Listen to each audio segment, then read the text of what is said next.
जम्मू कश्मीर सहित पूरे देश से जुड़े पंचायती राज के सभी जनप्रतिनिधिगण, भाई और बहनों, सुरवी रहंदी इस डुगर धरती जम्मू च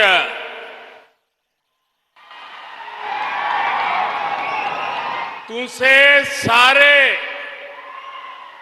बहन प्राएगी मेरा नमस्कार।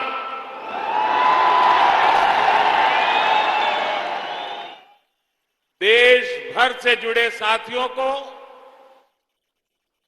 राष्ट्रीय पंचायत दिवस की बहुत बहुत शुभकामनाएं। आज जम्मू कश्मीर के विकास को गति देने के लिए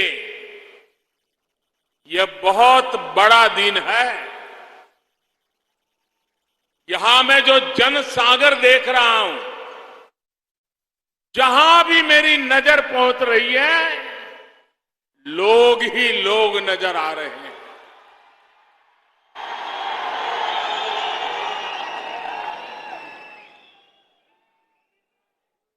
शायद कितने दशकों के बाद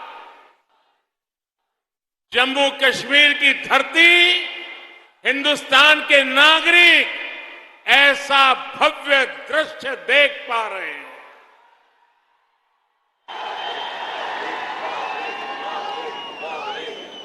यह आपके प्यार के लिए, आपके उत्साह और उमंग के लिए,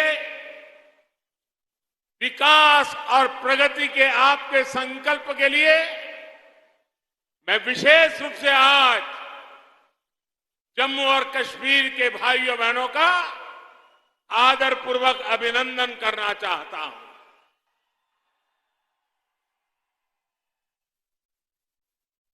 साथियों, न ये भूभाग मेरे लिए नया है, न मैं आपके लिए नया हूं, और मैं यहां की बारीकियों से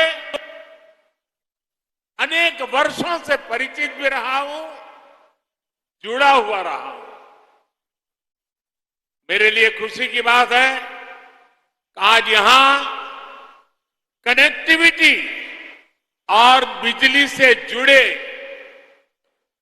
20,000 करोड़ रुपए, यह आंकड़ा जम्मू कश्मीर जैसे छोटे राज्य के लिए बहुत बड़ा आंकड़ा है।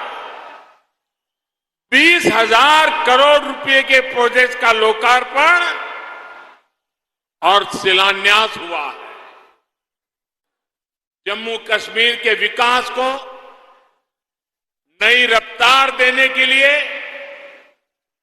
राज्य में तेजी से काम चल रहा है।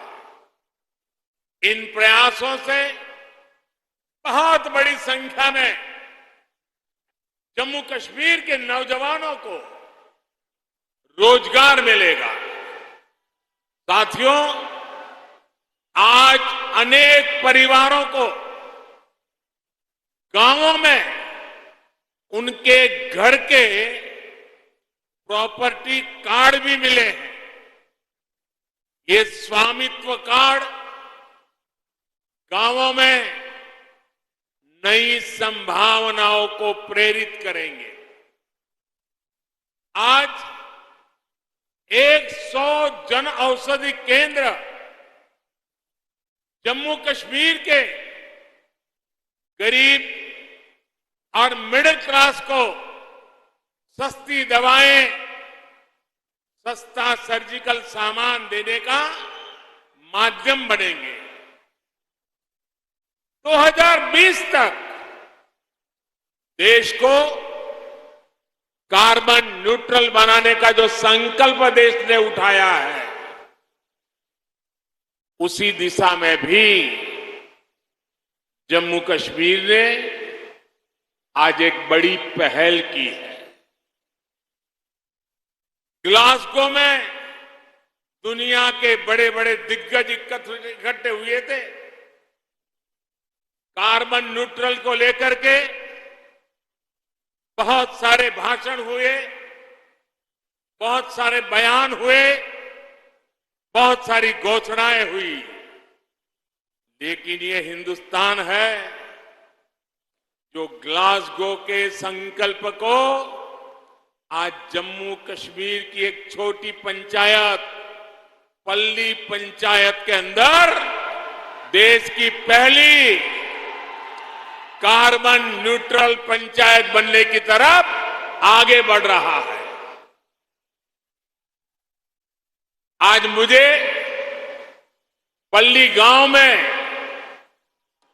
देश के गांवों के जनप्रतिनिधियों के साथ जुड़ने का भी अवसर मिला है। इस बड़ी उपलब्धि और विकास के कामों के लिए जम्मू कश्मीर को बहुत बहुत बधाई। यहां मंच पर आने से पहले मैं यहां के पंचायत के सदस्यों के साथ बैठा था। उनके सपने, उनके संकल्प और उनके नेक इरादे मैं महसूस कर रहा था और मुझे खुशी तब हुई कि मैं दिल्ली के लाल किले पर से सबका प्रयास ये बोलता हूं, लेकिन आज जम्मू कश्मीर की धरती ने, पल्ली के नागरिकों ने सबका प्रयास क्या होता है ये मुझे करके दिखाया है। यहां के पंच सरपंच मुझे बता रहे थे कि जब यहां में एक कार्यक्रम का आयोजन तय हुआ तो सरकार के लोग आते थे, कॉन्ट्रैक्टर्स आते थे, सब बनाने वाले। अब यहां तो कोई ढाबा नहीं है, यहां तो कोई लंगर नहीं चलता है। ये लोग आ रहे तो उनको खाने का क्या करे? तो मुझे यहां के पंच सरपंच ने बताया कि हर घर से,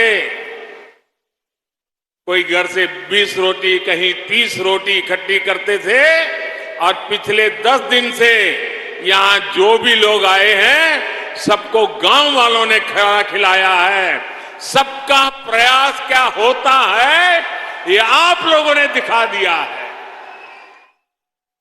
मैं हृदय से यहां के सभी मेरे गांव वासियों को आदरपूर्वक नमन करता हूं। भाइयों और बहनों, इस बार पंचायती राज दिवस जम्मू कश्मीर में मनाया जा रहा एक बड़े बदलाव का प्रतीक है। ये बहुत ही गर्व की बात है कि जब लोकतंत्र जम्मू कश्मीर में ग्रास रूट तक पहुंचा है, तब यहां से मैं देश भर की पंचायतों से संवाद कर रहा हूं। हिंदुस्तान में पंचायती राज व्यवस्था लागू हुई, बहुत ढोल पीटे गए, बड़ा गौरव भी किया गया और वो गलत भी नहीं था। लेकिन एक बात हम भूल गए। भाषण तो कह करते थे हम कि भारत में पंचायती राज व्यवस्था लागू की गई है, लेकिन देशवासियों को पता होना चाहिए कि ये इतनी अच्छी व्यवस्था होने के बावजूद भी मेरे जम्मू कश्मीर के लोग उससे वंचित थे, यहां नहीं था। दिल्ली में आपने मुझे सेवा करने का मौका दिया और पंचायती राज व्यवस्था जम्मू कश्मीर की धरती पर लागू हो गई। अकेले जम्मू कश्मीर के गांवों में 30,000 से ज्यादा जनप्रतिनिधि चुन करके आए हैं और वो आज यहां का कारोबार चला रहे हैं। यही तो लोकतंत्र की ताकत होती है। पहली बार त्रिस्तरीय पंचायती राज व्यवस्था, ग्राम पंचायत, पंचायत समिति और डीडीसी के चुनाव यहां शांतिपूर्ण तरीके से संपन्न हुए और गांव के लोग गांव का भविष्य तय कर रहे हैं। साथियों, बात डेमोक्रेसी की हो या संकल्प डेवलपमेंट का हो, आज जम्मू कश्मीर पूरे देश के लिए एक नया उदाहरण प्रस्तुत कर रहा है। बीते 2-3 सालों में जम्मू कश्मीर में विकास के नए आयाम बने हैं। केंद्र के लगभग 250 कानून जो जम्मू के नागरिकों को अधिकार देते थे, वो लागू नहीं किए जाते थे। हमने जम्मू कश्मीर के हर नागरिक को एम्पावर करने के लिए उन कानूनों को लागू कर दिया और आपको ताकतवर बनाने का काम कर दिया। जिनका सबसे अधिक लाभ यहां की बहनों को हुआ, यहां की बेटियों को हुआ, यहां के गरीब को, यहां के दलित को, यहां के पीड़ित को, यहां के वंचित को हुआ है। आज मुझे गर्व हो रहा है कि आजादी के 75 साल के बाद जम्मू कश्मीर के मेरे वाल्मीकि समाज के भाई बहन हिंदुस्तान के नागरिकों की बराबरी में आने का कानूनी हक प्राप्त कर सके हैं। दशक से जो बेड़ियां वाल्मीकि समाज के पांव में डाल दी गई थी, उनसे अब वो मुक्त हो चुका है। आजादी के 7 दशक के बाद उसको आजादी मिली है। आज हर समाज के बेटे बेटियां अपने सपनों को पूरा कर पा रहे हैं।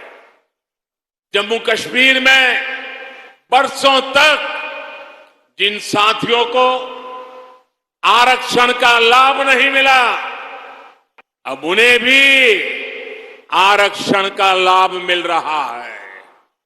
आज बाबा साहब की आत्मा जहां भी होगी, हम सबको आशीर्वाद देती होगी कि हिंदुस्तान का एक कोना इससे वंचित था।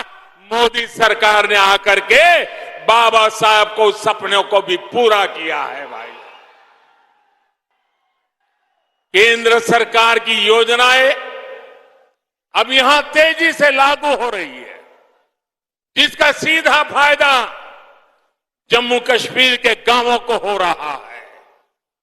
एलपीजी गैस कनेक्शन हो, बिजली कनेक्शन हो, पानी कनेक्शन हो, स्वच्छ भारत अभियान के तहत टॉयलेट्स हो, इसका बड़ा लाभ जम्मू कश्मीर को मिला है।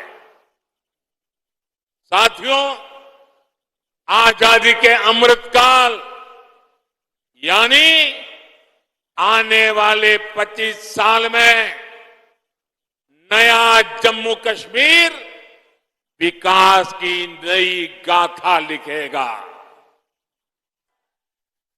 थोड़ी देर पहले यूएई से आए, अबू धाबी से आए, दुबई से आए एक डेलीगेशन से बातचीत करने का मुझे अवसर मिला है। वो जम्मू कश्मीर को लेकर बहुत उत्साहित है। आप कल्पना कर सकते हैं, आजादी के 7 दशकों के दरमियान जम्मू कश्मीर में मात्र 17,000 करोड़ रुपए का ही प्राइवेट इन्वेस्टमेंट हो पाया था। 7 दशक में 17,000 और पिछले 2 साल के भीतर भीतर ये आंकड़ा 38,000 करोड़ रुपए पहुंचा है दोस्तों। 38,000 करोड़ रुपए यहां इन्वेस्टमेंट के लिए प्राइवेट कंपनियां आ रही है। साथियों, आज केंद्र से भेजी पाई भी यहां ईमानदारी से लग रही है और इन्वेस्टर भी खुले मन से पैसा लगाने आ रहे हैं। अभी मुझे हमारे मनोज सिन्हा जी बता रहे थे कि 3 साल पहले यहां के जिलों के हाथ में पूरे राज्य में 5,000 करोड़ रुपया ही उनके नसीब होता था और उसमें लेह लद्दाख सब आ जाता था। उन्होंने कहा छोटा सा राज्य है, आबादी कम है, लेकिन पिछले 2 साल में जो गति आई है, इस बार बजट में जिलों के पास 22,000 करोड़ रुपए सीधे सीधे पंचायतों के पास विकास के लिए दिए जा रहे हैं। इतने छोटे राज्य में ग्रास रूट लेवल की डेमोक्रेटिक सिस्टम के द्वारा विकास के काम के लिए कहां 5,000 करोड़ और कहां 22,000 करोड़ रुपए ये काम हुआ है भाइयों। आज मुझे खुशी है, रतले पावर प्रोजेक्ट और क्वार पावर प्रोजेक्ट जब बनकर तैयार होंगे तो जम्मू कश्मीर को पर्याप्त बिजली तो मिलेगी ही। जम्मू कश्मीर के लिए बिजली एक कमाई का बहुत बड़ा नया क्षेत्र खुलने वाला है, जो जम्मू कश्मीर को नई आर्थिक ऊंचाइयों की ओर ले जाएगा। अब देखिए, कभी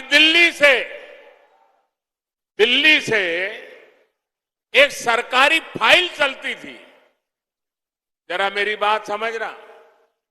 दिल्ली से एक सरकारी फाइल चलती थी तो जम्मू कश्मीर पहुंचते पहुंचते 2-3 हफ्ते लग जाते थे। मुझे खुशी है कि आज 500 किलोवाट का सोलर पावर प्लांट सिर्फ 3 हफ्ते के भीतर यहां लागू हो जाता है, बिजली पैदा करना शुरू करता है।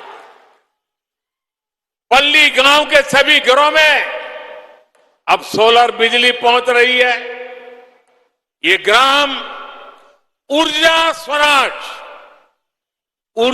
स्वराज का भी बहुत बड़ा उदाहरण बना है।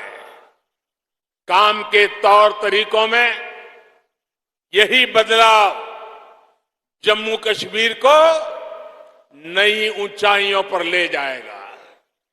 साथियों, मैं जम्मू कश्मीर के नौजवानों को कहना चाहता हूं, साथियों मेरे शब्दों में भरोसा कीजिए।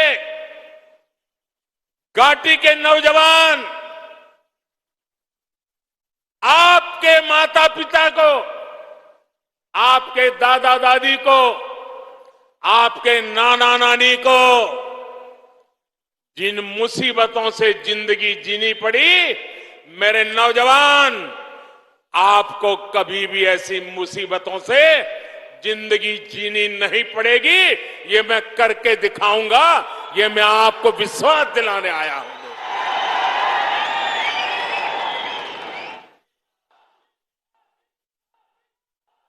बीते 8 सालों में एक भारत श्रेष्ठ भारत के मंत्र को मजबूत करने के लिए हमारी सरकार ने दिन रात काम किया है। जब मैं एक भारत श्रेष्ठ भारत की बात करता हूं तो हमारा फोकस कनेक्टिविटी पर भी होता है, दूरियां मिटाने पर भी होता है। दूरियां चाहे दिलों की हो, भाषा व्यवहार की हो या फिर संसाधनों की, इनको दूर करना आज हमारी बहुत बड़ी प्राथमिकता है। जैसे हमारे डोगरों के बारे में लोक संगीत में कहते हैं, मिठड़ी मिठड़ी ये डोंगरे दी बोली, मिठड़ी ये डोंगरे दी बोली, ते खंड मिठे लोग डोगरे। ऐसी ही मिठास, ऐसी ही संवेदनशील सोच देश से के लिए एकता की ताकत बनता है और दूरियां भी कम होती है। भाई और बहनों, हमारी सरकार के प्रयास से अब बनिहाल कांजीगुट टनल से जम्मू और श्रीनगर की दूरी 2 घंटे कम हो गई। उधमपुर, श्रीनगर, बारामूला को लिंक करने वाला आकर्षक आर्क ब्रिज भी जल्द देश को मिलने वाला है। दिल्ली अमृतसर कटरा हाईवे भी दिल्ली से मां वैष्णो देवी के दरबार की दूरी को बहुत कम करने वाला है। और वो दिन दूरा नहीं होगा जब कन्याकुमारी की देवी वैष्णो देवी से एक सड़क से मिलने वाले हैं। दोस्तों, जम्मू कश्मीर हो, लेह लद्दाख हो, हर तरफ से एक कोशिश की जा रही है कि जम्मू कश्मीर के ज्यादातर हिस्से 12 महीने देश से कनेक्टेड हो। सरहदी गांवों के विकास के लिए भी हमारी सरकार प्राथमिकता के आधार पर काम कर रही है। हिंदुस्तान भर की सरहदों के आखिरी गांव के लिए वाइब्रेंट विलेज योजना इस बार बजट में मंजूर की गई है। उसका लाभ हिंदुस्तान के सभी आखिरी गांवों को जो सीमा पर सटे हुए हैं वो वाइब्रेंट विलेज के तहत मिलेगा। इसका अधिक फायदा पंजाब को, जम्मू कश्मीर को भी मिलने वाला है। साथियों, आज जम्मू कश्मीर सबका साथ, सबका विकास का भी एक उत्तम उदाहरण बनता जा रहा है। राज्य में अच्छे और आधुनिक अस्पताल हो, ट्रांसपोर्ट के नए साधन हो, उच्च शिक्षा के संस्थान हो, यहां के युवाओं को ध्यान में रखते हुए योजनाओं को लागू किया जा रहा है। विकास और विश्वास के बढ़ते माहौल में जम्मू कश्मीर में टूरिज्म फिर से फलने फूलने लगा है। मुझे बताया गया है कि अगले जून जुलाई तक यहां के सारे पर्यटन स्थल बुक हो चुके हैं। जगह मिलना मुश्किल हो गया है। पिछले कई वर्षों में जितने पर्यटक यहां पर नहीं आए, उतने कुछ ही महीनों में यहां आ रहे हैं। साथियों, आजादी का यह अमृत काल भारत का स्वर्णिम काल होने वाला है। ये संकल्प सबका प्रयास से सिद्ध होने वाला है। इसमें लोकतंत्र की सबसे जमीनी इकाई ग्राम पंचायत की आप सभी साथियों की भूमिका बहुत अहम है। पंचायतों की इसी भूमिका को समझते हुए आजादी के अमृत महोत्सव पर अमृत सरोवर अभियान की शुरुआत हुई है। आने वाले 1 साल में, अगले वर्ष 15 अगस्त तक हमें हर जिले में कम से कम 75 अमृत सरोवर तैयार करने हैं। हर जिले में 75 अमृत सरोवर। हमें ये भी प्रयास करना है इन सरोवरों के आसपास नीम, पीपल, बरगद, आदि के पौधे उस इलाके के शहीदों के नाम पर लगाएं।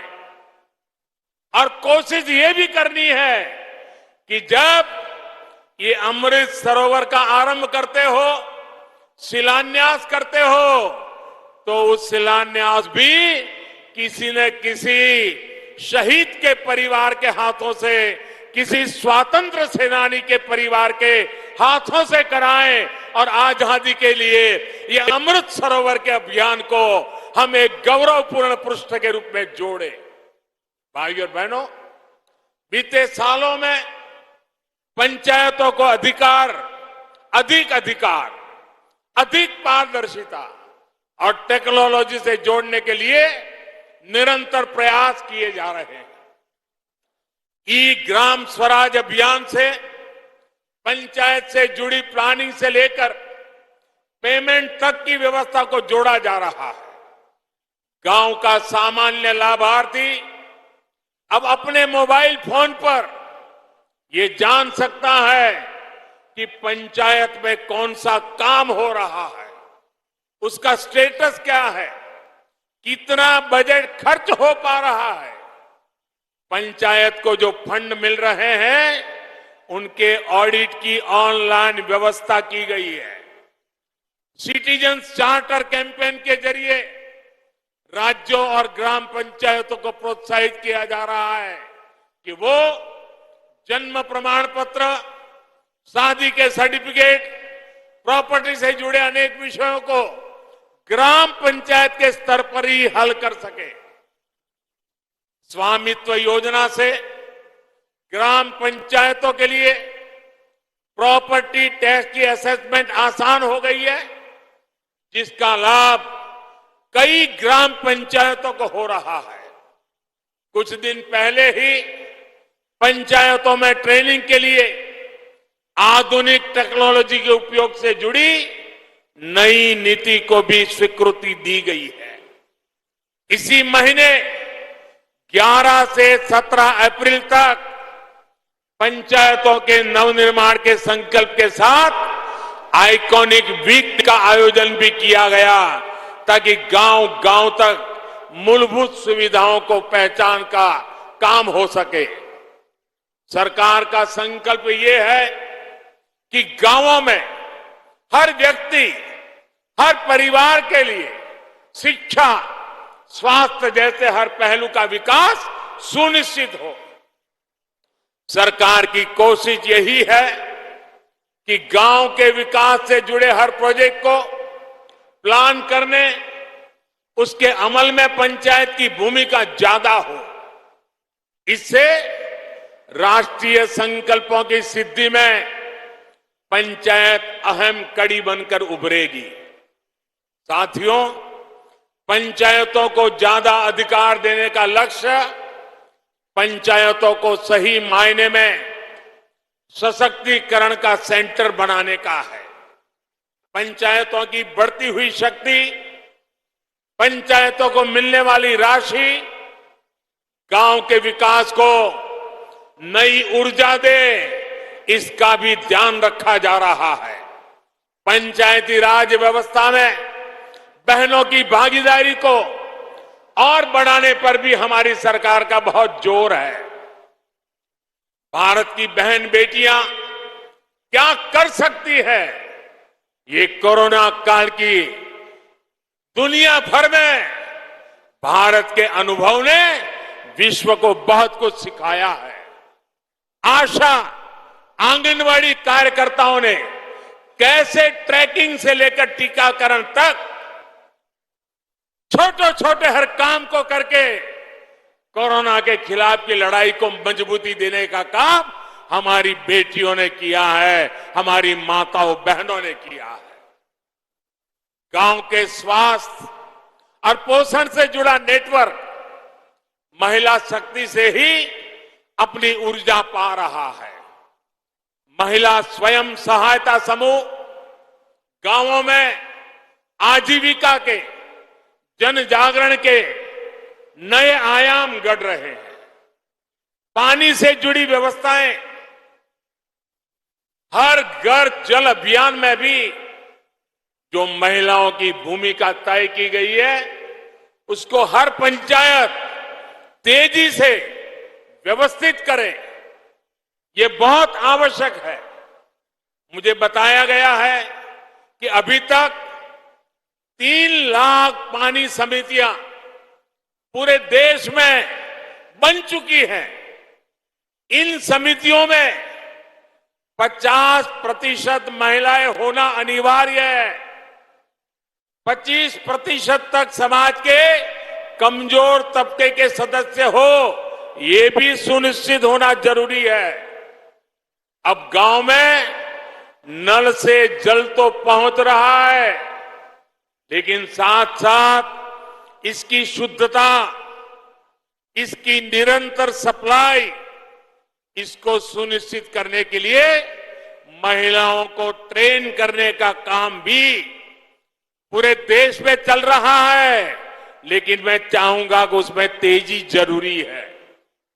अभी तक 7 लाख से अधिक बहनों को, बेटियों को पूरे देश में ट्रेनिंग दी जा चुकी है। लेकिन मुझे इस दायरे को भी बढ़ाना है, गति को भी बढ़ाना है। मेरा आज देश भर की पंचायतों से आग्रह है कि जहां अभी ये व्यवस्था नहीं हुई है, वहां इसको जल्द से जल्द लागू किया जाए। गुजरात में लंबे अरसे तक मैं मुख्यमंत्री रहा और मैंने अनुभव किया है कि जब मैंने गुजरात में पानी का काम महिलाओं के हाथ में दिया, गांवों में पानी की व्यवस्था की चिंता महिलाओं ने इतनी बखूबी की, क्योंकि पानी न होने का मतलब क्या होता है वो महिलाएं ज्यादा समझती है। और बड़ी संवेदनशीलता के साथ, जिम्मेदारी के साथ काम किया। और इसलिए मैं उस अनुभव के आधार पर कहता हूं, मेरे देश की सारी पंचायतें पानी के इस काम में जितना ज्यादा महिलाओं को जोड़ेंगे, जितना ज्यादा महिलाओं की ट्रेनिंग करेंगे, जितना ज्यादा महिलाओं पर भरोसा करेंगे, मैं कहता हूं पानी की समस्या का समाधान उतना ही जल्दी होगा। मेरे शब्दों पर विश्वास कीजिए, हमारी माताओं बहनों की शक्ति पे भरोसा कीजिए। गांव में हर स्तर पर बहनों बेटियों की भागीदारी को हमें बढ़ाना है, उन्हें प्रोत्साहन देना है। भाइयों और बहनों, भारत की ग्राम पंचायतों के पास फंड्स और रेवेन्यू का एक लोकल मॉडल भी होना जरूरी है। पंचायतों के जो संसाधन है उनका कॉमर्शियल कैसे उपयोग किया जा सकता है, इसके बारे में जरूर प्रयास होना चाहिए। अब जैसे कचरे से कंचन, गोवर्धन योजना, या हम कहें प्राकृतिक खेती की योजना, और इन सारी चीजों से धन की संभावनाएं बढ़ेगी, नए कोष बनाए जा सकते हैं। बायोगैस, बायो सीएनजी, जैविक खाद, इसके लिए छोटे छोटे प्लांट भी लगे, इससे भी गांव की आय बढ़ सकती है। इसके लिए कोशिश करनी चाहिए और इसके लिए कचरे का बेहतर मैनेजमेंट जरूरी है। मैं आज गांव के लोगों से, पंचायत के लोगों से आग्रह करूंगा कि दूसरे एनजीओ के साथ मिलकर के और संगठनों के साथ मिलकर के आपको रणनीति बनानी होगी, नए नए संसाधन विकसित करने होंगे। इतना ही नहीं, आज हमारे देश में ज्यादातर राज्यों में 50% बहनें प्रतिनिधि हैं, कुछ राज्यों में 33% से भी ज्यादा है। मैं खास आग्रह करूंगा, घरों से जो कचरा निकलता है, गीला और सूखा, ये अलग घर में ही करने की आदत डाल दी जाए। उसको अलग करके करें, आप देखिए वो कचरा आपके यहां सोने की तरह काम आना शुरू हो जाएगा। इस अभियान को गांव के स्तर पर मुझे चलाना है और मैं आज देश भर के पंचायत के लोग मेरे से जुड़े हुए हैं तो मैं इसका भी आग्रह करूंगा। साथियों, पानी का सीधा संबंध हमारी खेती से है, खेती का संबंध हमारे पानी की क्वालिटी से भी है।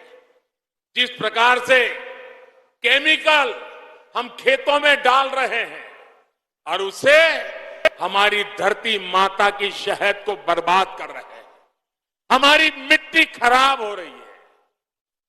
और जब पानी, वर्षा का पानी भी नीचे उतरता है तो उस केमिकल लेकर के नीचे जाता है और वही पानी हम पीते हैं, हमारे पशु पीते हैं, हमारे छोटे छोटे बच्चे पीते हैं। बीमारियों की जड़ें हम ही लगा रहे हैं और इसलिए हमें अपनी इस धरती मां को केमिकल से मुक्त करना ही होगा, केमिकल फर्टिलाइजर से मुक्त करना होगा और इसके लिए प्राकृतिक खेती की तरफ हमारा गांव, हमारा किसान बढ़ेगा तो पूरी मानवता को लाभ होगा। ग्राम पंचायती स्तर पर कैसे प्राकृतिक खेती को हम प्रोत्साहित कर सकते हैं, इसके लिए भी सामूहिक प्रयासों की आवश्यकता है। भाइयों और बहनों, प्राकृतिक खेती का सबसे अधिक लाभ अगर किसी को होगा तो वो मेरे छोटे किसान भाइयों बहनों को होने वाला है। इनकी आबादी देश में 80% से अधिक है। जब कम लागत में अधिक फायदा होगा तो ये छोटे किसानों के लिए बहुत प्रोत्साहन देगा। बीते सालों में केंद्र सरकार की नीतियों का सबसे अधिक लाभ हमारे इन छोटे किसानों को हुआ है। पीएम किसान सम्मान निधि से हजारों करोड़ रुपए इसी छोटे किसान के काम आ रहे हैं। किसान रेल के माध्यम से छोटे किसान के फल सब्जियां भी पूरे देश के बड़े बाजारों तक कम कीमत में पहुंच पा रही है। एफपीओ यानी किसान उत्पादक संघों के गठन से भी छोटे किसानों को बहुत ताकत मिल रही है। इस साल भारत ने विदेशों को रिकॉर्ड फल सब्जियां एक्सपोर्ट की है तो इसका बड़ा लाभ भी देश के छोटे छोटे किसानों को हो रहा है। साथियों, ग्राम पंचायतों को सबको साथ लेकर एक और काम भी करना होगा। कुपोषण से, एनीमिया से देश को बचाने का जो बीड़ा केंद्र सरकार ने उठाया है उसके प्रति जमीन पर लोगों को जागरूक भी करना है। अब सरकार की तरफ से जिन योजनाओं में भी चावल दिया जाता है उसको फोर्टिफाई किया जा रहा है, पोषण युक्त किया जा रहा है। ये फोर्टिफाइड चावल स्वास्थ्य के लिए कितना आवश्यक है, इसको लेकर जागरूकता फैलाना हम सभी का दायित्व है। आजादी के अमृत महोत्सव में हमारी बहन बेटियां बच्चों को कुपोषण से, एनीमिया से मुक्त करने का संकल्प हमें लेना है और जब तक इच्छित परिणाम मिलता नहीं है, सिद्धि प्राप्त नहीं होती है, मानवता के इस काम को हमें छोड़ना नहीं है, लगे रहना है और कुपोषण को हमें हमारी धरती से विदाई देनी है। भारत का विकास वोकल फॉर लोकल के मंत्र में छिपा है। भारत के लोकतंत्र के विकास की ताकत भी लोकल गवर्नेंस ही है। आपके काम का दायरा भले ही लोकल है लेकिन इसका सामूहिक प्रभाव वैश्विक होने वाला है। लोकल की इस ताकत को हमें पहचानना है। आप अपनी पंचायत में जो भी काम करेंगे उससे देश की छवि और निखरे, देश के गांव और सशक्त हो, यही मेरी है आज पंचायत दिवस पर आप सबसे कामना है।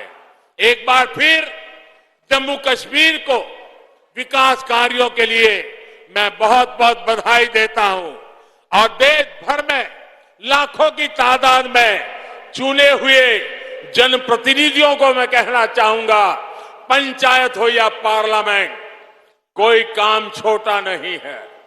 अगर पंचायत में बैठ करके मैं मेरे देश को आगे ले जाऊंगा, इस संकल्प से पंचायत को आगे बढ़ाएंगे तो देश को आगे बढ़ने में देर नहीं होगी। और मैं आज पंचायत स्तर पर चुने हुए प्रतिनिधियों का उत्साह देख रहा हूं, उमंग देख रहा हूं, संकल्प देख रहा हूं। मुझे पूरा भरोसा है कि हमारी पंचायत राज व्यवस्था भारत को नई ऊंचाई पर ले जाने की एक सशक्त माध्यम बनेगा। और उस शुभकामनाओं के साथ मैं आपको बहुत बहुत शुभकामनाएं और धन्यवाद देता हूं। मेरे साथ दोनों हाथ ऊपर करके पूरी ताकत से बोलिए, भारत माता की, भारत माता की, भारत माता की। बहुत बहुत धन्यवाद। इंडिया टीवी हर वक्त हर जगह डाउनलोड करने के लिए सर्च करें India TV news Google play store या ऐप स्टोर पर।